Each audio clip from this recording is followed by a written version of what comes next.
Hi, ನಾನು ನಿಮ್ಮ ವೀಣಾ. ಸೂರ್ಯ defence ಅಕಾಡೆಮಿಯಿಂದ ಇವತ್ತು ಕೆಲವೊಂದಿಷ್ಟು ಇಂಪಾರ್ಟೆಂಟ್ ಆದಂತಹ ಹಿಸ್ಟ್ರಿ ಕ್ವಶನ್ ಅನ್ನ MCQ ಕ್ವಶನ್ ಅನ್ನ ಚರ್ಚೆ ಮಾಡತ್ತೀನಿ. ನೋಡೋಣ ಬರ್ರಿ. ಹಿಂದೂ ನಾಗರಿಕತೆ ಯಾವ ಸ್ಥಳದಲ್ಲಿ ಬೃಹತ್ ಸ್ಥಾನದ ಕೊಳ ಅಂದ್ರೆ ಗ್ರೇಟ್ ಬಾತ್ ಕಂಡು ಬಂದಿದೆ ಅಂತ ಕೇಳ್ತಾರ. ಎಲ್ಲಾ ಕಾಂಪಿಟೇಟಿವ್ ಎಕ್ಸಾಮ್ಗೂ ಉಪಯುಕ್ತವಾಗುವಂತ ವಿಡಿಯೋದ ಕೊನೆವರೆಗೂ ನೋಡ್ರಿ. ಒಂದನೇ ಆಪ್ಷನ್ ಹರಪ್ಪ, ಎರಡನೇದ್ದು ಮಹೆಂಜೋದಾರೋ, ಮೂರನೇದ್ದು ಲೋಥಾಲ್, 4 ಕಾಲಿಬಂಗನ್. ನಿಮಗ್ ಗೊತ್ತಿತ್ತು ಅಂತಂದ್ರ ಕಮೆಂಟ್ ನಾಗ ಆನ್ಸರ್ ABCD ಅಂತ ಮಾಡ್ರಿ. ಹೌದಾ? ನೋಡೋಣ ಬರ್ರಿ. ಮೆಹೆಂಜೋದಾರದಲ್ಲಿ ಏನದ ಬೃಹತ್ ಕೊಳ ನೋಡ್ತೀವಿ. ಆ ಕಾಲದಲ್ಲಿ ಸುಧಾರಿತ ಇಂಜಿನಿಯರ್ಗಳಿಗೆ ಇದನ್ನ ನಾವು ಇಂಡಸ್ ವ್ಯಾಲಿ ಸಿವಿಲೈಸೇಷನ್ ಅಂತ ಕರಿತೀವಿ. ಇದನ್ನ ನಗರ ನಾಗರಿಕತೆ ಅರ್ಬನ್ ಸಿವಿಲೈಸೇಷನ್ ಅಂತಾನೂ ಕರಿತೀವಿ. ಅದಕ್ಕ ಇಲ್ಲಿ ಬೃಹತ್ ಸ್ನಾನದ ಕೊಳ ಎಲ್ಲಿ ಕಂಡು ಬಂದದಂದ್ರ ಮಹೆಂಜೋದಾರದಲ್ಲಿ ಕಂಡು ಬಂದದ. ಆ ಕಾಲದ ಸುಧಾರಿತ ಇಂಜಿನಿಯರ್ಗಳಿಗೆ ಸಾಕ್ಷಿ ಆಗ್ಯದ. ಇದನ್ನು ಧಾರ್ಮಿಕ ವಿಧಿ ವಿಧಾನಗಳಿಗಾಗೂ ಬಳಸಲಾಗಿತ್ತು ಎಂಬುದನ್ನ ನಾವು ನಂಬ್ತೀವಿ. ನೋಡ್ರಿ, ಇಷ್ಟು ವ್ಯವಸ್ಥಿತವಾಗಿತ್ತು. ಇಲ್ಲಿ ಡ್ರೈನೇಜ್ ಸಿಸ್ಟಮ್ ಇತ್ತು. ಹೌದಾ?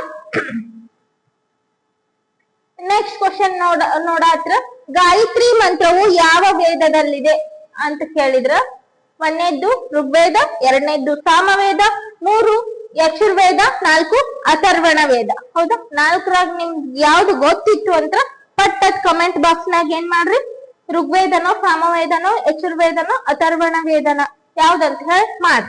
ನೋಡೋಣ ಬರ್ರಿ. ಋಗ್ವೇದದಾಗ ಬರ್ತದಿದು ವಿವರಣೆ. ಋಗ್ವೇದದ 3ನೇ ಮಂಡಲದಲ್ಲಿ ಗಾಯತ್ರಿ ಮಂತ್ರ ನೋಡ್ತೀವಿ. ಸೂರ್ಯನ ತಾಯಿ ಗಾಯತ್ರಿ. ಇದನ್ನ ಯಾರ ರಚನೆ ಮಾಡಾರಂದ್ರ ವಿಶ್ವಾಮಿತ್ರ ಮಹರ್ಷಿಗಳು ರಚನೆ ಮಾಡಿದಾರ. ಇದನ್ನ ಸೂರ್ಯ ದೇವರಿಗೆ ಅರ್ಪಿಸಿ ರಚನೆ ಮಾಡಿದಂತ ಒಂದು ಸ್ತೋತ್ರ ಆಗ್ಯದ. ಹೌದಾ? ಗಾಯತ್ರಿ ಮಂತ್ರ ಎಲ್ಲರಿಗೂ ಗೊತ್ತಿರಬಹುದು. ನೆಕ್ಸ್ಟ್, ಗೌತಮ ಬುದ್ಧನು ತನ್ನ ಮೊದಲ ಬೋಧನೆಯನ್ನು ಎಲ್ಲಿ ನೀಡಿದನು ಅಂತ ಕೇಳ್ತಾರ. ಗೌತಮ ಬುದ್ಧ ತನ್ನ ಮೊದಲನೇ ಬೋಧನೆಯನ್ನ ಎಲ್ಲಿ ನೀಡಿದ? ಒಂದನೇದ್ದು ಕುಶಿನಗರ, ಎರಡನೇದ್ದು ಬೋಧಗಯ, 3 ಸಾರನಾಥ, 4 ಲುಂಬಿನಿ ಅಂತ ನೋಡಿದಾಗ ಎಲ್ಲಿ ಅಂತಂದ್ರ ಗೊತ್ತಿದ್ರ ಕಮೆಂಟ್ ನ ಹಾಕ್ರಿ. ನಾವ್ ನೋಡುದಾದ್ರ ಸಾರನಾಥದಲ್ಲಿ. Option E is right answer. ಸಾರನಾಥದಲ್ಲಿ ಬೋಧಿ ವೃಕ್ಷದ ಕೆಳಗ ಇವರಿಗೆ ಜ್ಞಾನೋದಯ ಆಯ್ತು. ಜ್ಞಾನೋದಯದ ನಂತರ ಬುದ್ಧನು ವಾರಣಾಸಿಯ ಸಮೀಪದಲ್ಲಿರುವ ಸಾರನಾಥದಲ್ಲಿ ತನ್ನ ಮೊದಲ 5 ಶಿಷ್ಯರಿಗೆ ಮೊದಲ ಬೋಧನೆ ಮಾಡಿದ್ದನ್ನ ನಾವು ನೋಡ್ತೀವಿ. ಇದನ್ನ ಏನಂತ ಕರಿತೀವಿ ಅಂದ್ರ ಧರ್ಮ ಚಕ್ರ ಪರಿವರ್ತನ ಅಂತನೂ ಇದಕ್ಕ ಹೆಸರಿಡಲಾಗಿದೆ. ಅಂದ್ರ ಮೊದಲನೇ ಒಂದು ಬೋಧನೆಯನ್ನ ಇದನ್ನ ಧರ್ಮ ಚಕ್ರ ಪರಿವರ್ತನೆ ಅಂತ ನೋಡಲಾಗಿದೆ. ಈ ಚಿತ್ರ ಅದ ನೋಡ್ರಿ. ಹೌದಾ? ಎಲ್ಲಿ ಅಂತ ಕೇಳಿದ್ರ ಸಾರನಾಥದಲ್ಲಿ. ನೆಕ್ಸ್ಟ್, ಮೌರ್ಯ ಸಾಮ್ರಾಜ್ಯದ ಸ್ಥಾಪಕ ಯಾರು ಅಂತ ಕೇಳ್ತಾರ. ಈ ಭಾರತದ ಅತ್ಯುನ್ನತ ಸಾಮ್ರಾಜ್ಯಗಳಲ್ಲಿ ಮೌರ್ಯ ಸಾಮ್ರಾಜ್ಯನು ಒಂದು ಅಂತ ಹೇಳಕ್ ಹೆಮ್ಮೆ ಪಡ್ತೀವಿ. ಒಂದನೇದು ಯಾವ್ದು? ಫಸ್ಟ್ ಯಾರು? ಅಶೋಕ ಸ್ಥಾಪಿಸ್ತಾನ. ಎರಡನೇದು ಬಿಂದುಸಾರ ಸ್ಥಾಪಿಸ್ತಾನ. 3 ಚಂದ್ರಗುಪ್ತ ಮೌರ್ಯನ. 4 ಬೃಹದ್ರಥನ ಅಂತ ಕೇಳ್ತಾನ. ಅಶೋಕ ಮೌರ್ಯ ಸಾಮ್ರಾಜ್ಯದ ಪ್ರಸಿದ್ಧ ದೊರೆ, ಆದ್ರ ಸ್ಥಾಪಕ ಅಲ್ಲ. ಬಿಂದುಸಾರ ಅಶೋಕನ ತಂದೆ, ಆದ್ರ ಸ್ಥಾಪಕ ಅಲ್ಲ. ಚಂದ್ರಗುಪ್ತ ಮೌರ್ಯ ಏನಪ್ಪಾ ಅಂದ್ರ ಪ್ರಪ್ರಥಮ ಮೌರ್ಯ ಸಾಮ್ರಾಜ್ಯ ಸ್ಥಾಪಿಸಿದಂತಹ ಸ್ಥಾಪಕ ಅಂತ ನೋಡ್ತೀವಿ. ನಂತರ ಅರಸರನ್ನ ಧನಾನಂದನನ್ನ ಕೊನೆ ಮಾಡಿ ಚಂದ್ರಗುಪ್ತ ಮೌರ್ಯ ಸಾಮ್ರಾಜ್ಯವನ್ನ ಸ್ಥಾಪಿಸಿದ್ದನ್ನ ನಾವು ನೋಡ್ತೀವಿ. ಸ್ಥಾಪಕ ಅಂದ್ರ ಆಪ್ಷನ್ E ಚಂದ್ರಗುಪ್ತ ಮೌರ್ಯ ಅಂತ ನೋಡ್ತೀವಿ. ಬೃಹದ್ರಥ ಮೌರ್ಯ ಸಾಮ್ರಾಜ್ಯದ ಕೊನೆಯ ದೊರೆ. ನೋಡ್ರಿ, ಚಂದ್ರಗುಪ್ತ ಮೌರ್ಯ ಕ್ರಿಸ್ತಪೂರ್ವ 322ರಲ್ಲಿ ಚಾಣಕ್ಯನ ಸಹಾಯದಿಂದ, ಚಾಣಕ್ಯನೇ ಚಂದ್ರಗುಪ್ತ ಮೌರ್ಯನ ಗುರು, ಯಾವುದೇ ರಾಜಕೀಯ ಬ್ಯಾಕ್ ಗ್ರೌಂಡ್ ಇರ್ಲಾರೆ ಬಂದನ್ ಚಂದ್ರಗುಪ್ತ ಮೌರ್ಯ. ಕಾರಣ ಯಾರಂದ್ರ ಚಾಣಕ್ಯ. ನಂದ ವಂಶವನ್ನ ಸೋಲಿಸಿ ಚಂದ್ರಗುಪ್ತನು ಈ ಸಾಮ್ರಾಜ್ಯ ಸ್ಥಾಪಿಸಿದ್ದನ್ನ ನಾವು ನೋಡ್ತೀವಿ. ಭಾರತದ ಮೇಲೆ ದಾಳಿ ಮಾಡಿದ ಮೊದಲ ವಿದೇಶಿಯರು ಯಾರು ಅಂತ ಕೇಳ್ತಾರ. ಮೊದಲ ವಿದೇಶಿಯರು ಯಾರು ಅಂದ್ರ ಒಂದನೇದು ಗ್ರೀಕರು, ಎರಡನೇದು ಪರ್ಷಿಯನ್ನರು, 3 ಕುಶಾನರು, 4 ಹೂಣರು ಅಂತ ಕೇಳ್ತಾರ. ಗ್ರೀಕರು ಫಸ್ಟ್ ಇಲ್ಲ, ಪರ್ಷಿಯನ್ನರೇ ಮೊದಲು ದಾಳಿ ಮಾಡಿದವರು, ಕುಶಾನರು ದಾಳಿ ಮಾಡ್ತಾರ, ಬಟ್ ಫಸ್ಟ್ ಅಲ್ಲ. ಹೂಣರ ದಾಳಿಯಿಂದನೂ ಸಾಕಷ್ಟು ಭಾರತ ನಷ್ಟವನ್ನ ಅನುಭವಿಸ್ತದೆ. ಹೌದಾ? ಪರ್ಷಿಯನ್ನರು ಅಂತ ನೋಡ್ತೀವಿ. ಆನ್ಸರ್ ಸೈರಸ್ ಮತ್ತು ಡೇರಿಯಸ್ ನೇತೃತ್ವದಲ್ಲಿ ಪರ್ಷಿಯನ್ನರು ವಾಯುವ್ಯ ಭಾರತದ ಮೇಲೆ ಮೊದಲು ದಾಳಿ ಮಾಡಿದ್ದನ್ನ ನಾವೆಲ್ಲ ನೋಡ್ತೀವಿ.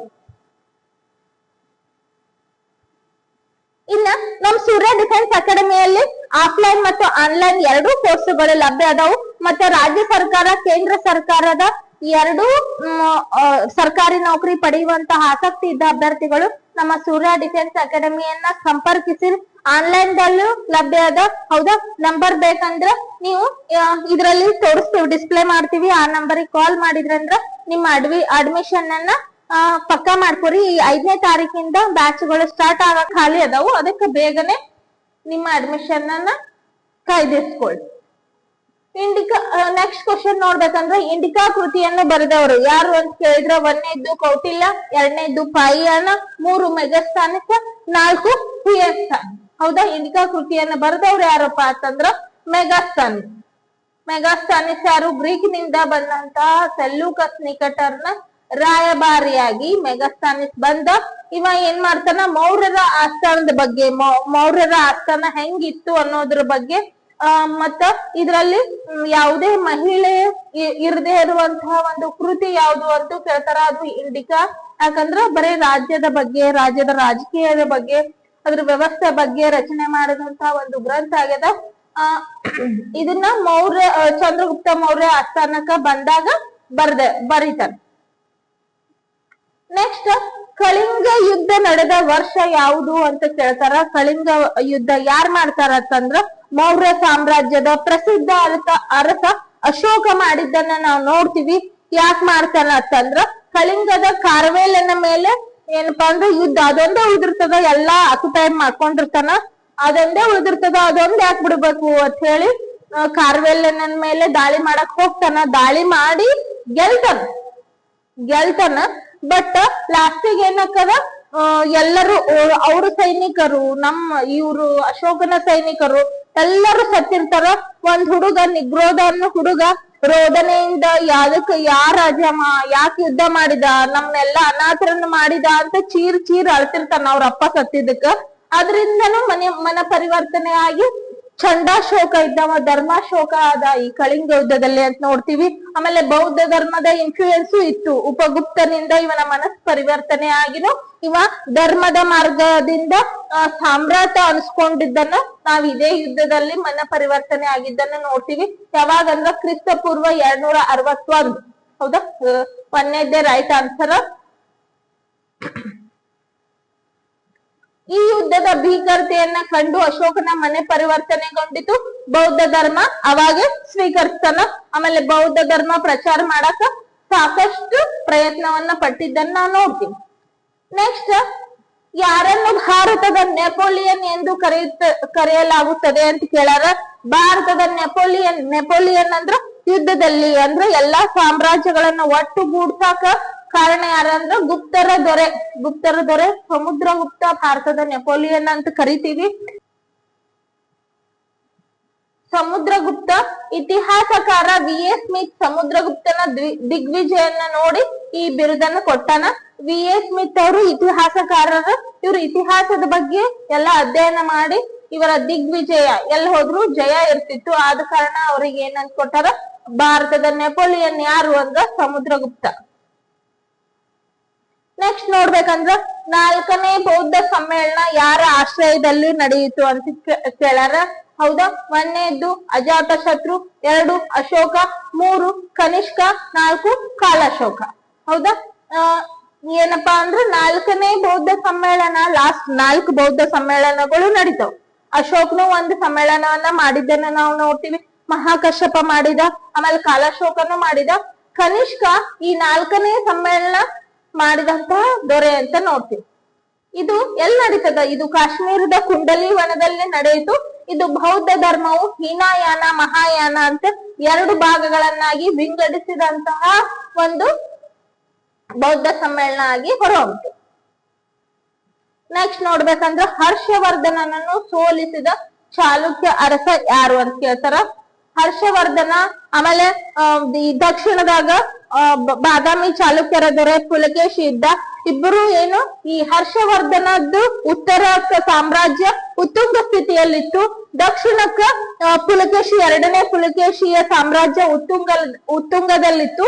ಅದು ಕೆಲವೊಂದ್ ಬೇರೆ ಬೇರೆ ಇನ್ಸಿಡೆಂಟ್ ಹೇಳ್ತಾರ, ನೋಡಾಕ್ ಹೋದ್ರು ಅದನ್ನ ಆದ್ರ ತಪ್ಪಾಗಿ ಅರ್ಥ ಮಾಡ್ಕೊಂಡು ಹರ್ಷವರ್ಧನನೇ ಮೊದಲ ಅವಂಗ ಏನಿತ್ತು, ನಾವ್ ಈ ಹೆಂಗಾದ್ರೂ ಗೆಲ್ತೇವೆ ಅನ್ನೋ ಕಾನ್ಫಿಡೆನ್ಸ್ ಇತ್ತು. ಬಟ್ ಪುಲಕೇಶಿ ಅವನ್ಕಿಂತ ಸ್ಟ್ರಾಂಗ್ ಇದ್ದಿದ್ದನ್ನ ಈ ಯುದ್ಧದಲ್ಲಿ, ನರ್ಮದಾ ನದಿ ದಂಡೆ ಮೇಲೆ ನಡೆದಂತ ಯುದ್ಧದಲ್ಲಿ ನಾವ್ ನೋಡ್ತೀವಿ. ಹೌದಾ, ಪುಲಕೇಶಿನೇ ಗೆದ್ದ, ಎರಡನೇ ಪುಲಕೇಶಿ ಗೆದ್ದ ಚಾಲುಕ್ಯರ ದೊರೆ. ಇವಂಗ ದಕ್ಷಿಣ ಏನಪ್ಪಾ ಅಂದ್ರ ದಕ್ಷಿಣಾಧಿಪತೇಶ್ವರ ಅಂತ ಬಿರುದು, ಆಮೇಲೆ ಸಾಕಷ್ಟು ಬಿರುದುಗಳು ಗೆದ್ರು. ಇವ ಹಳ್ಳಿ ಹರ್ಷವರ್ಧನನೇ ಚಂದ ಆಡಳಿತ ಮಾಡ್ತಾನ, ಹರ್ಷವರ್ಧನಿಗೆ ಬಿಟ್ಕೊಟ್ಟಿದ್ದನ್ನ ನಾವು ನೋಡ್ತೀವಿ ಇತಿಹಾಸದಲ್ಲಿ.